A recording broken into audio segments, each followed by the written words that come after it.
அஸ்ஸலாமு அலைக்கும்.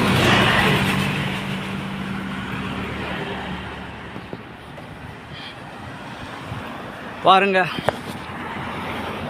எவ்வளோ எளிமையான கிளைமேட்டான ஏரியா.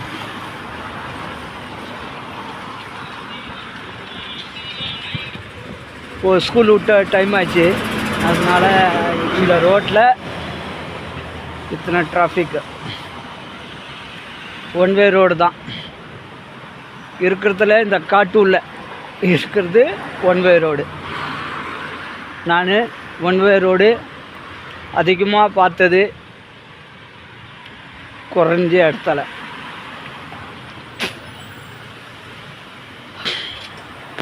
எப்படி இருக்குது பாருங்கள், நல்லா இருக்கா?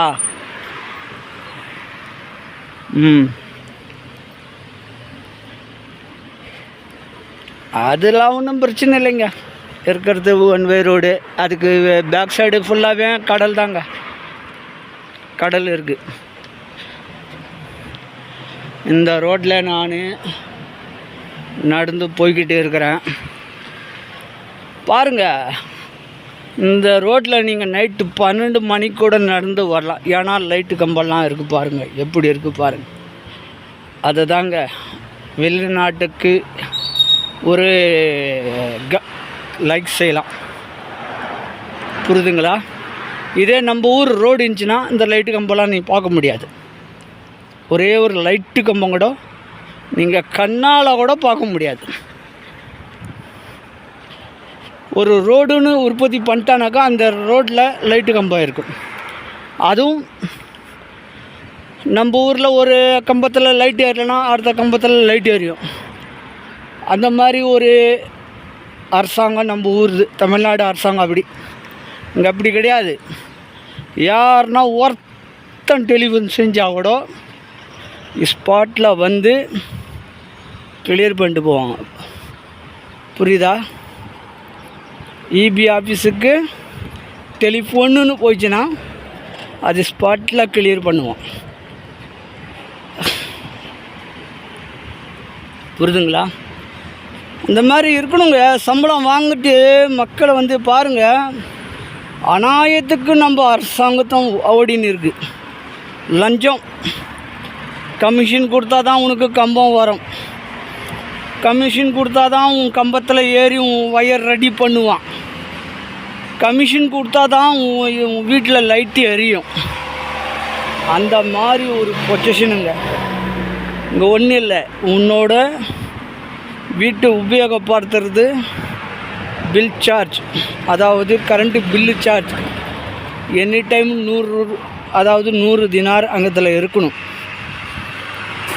எப்படி 100 தினார் இருக்கணும். உடனடியாக நீங்கள் பைசா கட்டலைன்னா அந்த 100 தினாரில் சார்ஜ் எடுப்பான். அடுத்த மெசேஜ் ஒன்று அனுப்புவான் மொபைலில், உங்கள் கரண்ட்டு பில்லு பைசா இவ்வளோ கம்மியாகிடுச்சு, அதில் நீங்கள் லோடு பண்ணி வைங்க காசு அப்படின்றது.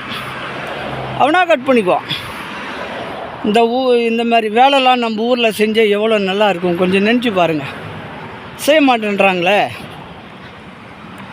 அதான் எது எடுத்தாலும் லஞ்சம் கொடுத்தா வேலை நடக்கும். அதை தான் நம்ம ஊரில் நிறைய நடக்குது வாழ்க்கையிலே. அதை தான் இப்போ பாருங்கள், ஒரு பட்டா மாற்ற போகிறோம், அவர் இறந்துட்டார்.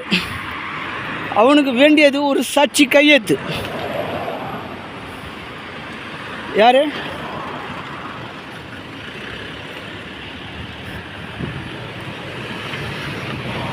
அவனுக்கு வேண்டியது ஒரு சாட்சி கையெழுத்துங்க. அந்த சாட்சி கையெழுத்து போதாதா? அதுக்கு 80,000 ரூபாய் வேணும்ன்றாங்க.